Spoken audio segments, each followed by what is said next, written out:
This carburetor screw has really gotten me pissed off. I am trying to clean the jets and the diaphragm on here, and every nut is stripping.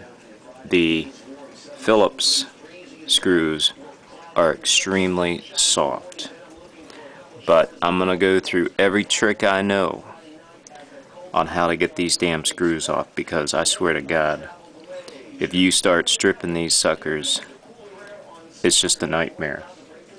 I've got several Phillips screwdrivers that are really good at difficult Phillips screws, and none of them worked. The first thing that's bound to work is WD-40. You put WD-40 on there and it doesn't work, you got some problems. Don't strip it anymore. First thing you do is take a Phillips with a sharp bit on it. That's what you need, I'm going to tell you right now. Put it into the screw and begin to tap it with a hammer. What you're doing is you're driving that head deep into the Phillips so that it can bite on. Trust me on this. Just tap it, keep on pounding it. Don't break the screw, but just keep on pounding it in there. Now, after you pound it in there, you can do what I do and get a torch. A torch doesn't really work that good. A torch only works on rust, and the reason it works on rust is it breaks down the molecules, similar to tempering. So this is not going to work on these stubborn screws. It's torqued too much. But if it's rusted, then a torch will readjust or reposition the molecules, similar to tempering. Once you cut into the screw, as I said, take this thing. It is a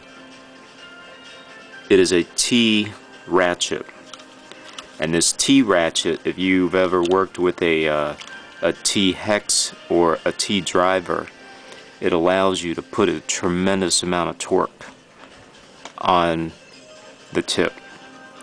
You take this T, put the ratchet on, and use your fattest Phillips head. Put it on the screw, and I mean grab it by the back and put your whole shoulder into it. Just put your entire body and shoulder into it and just twist that ratchet slowly. I guarantee it'll come off. It's worked on every single one so far. If it's too stripped, then go ahead and take your Phillips and cut into the sides. What you're doing is you're expanding.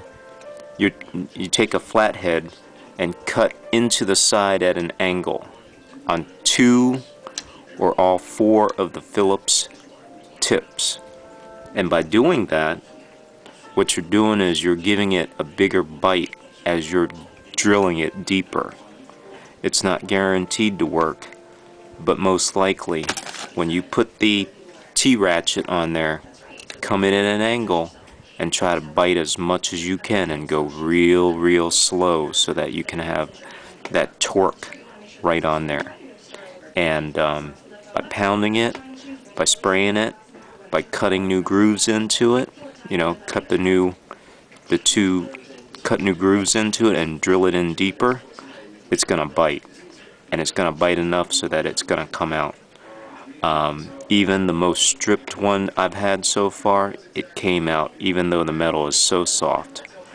But all those tricks should work, and if it's not, then you got a lot of problems, because that's all I know.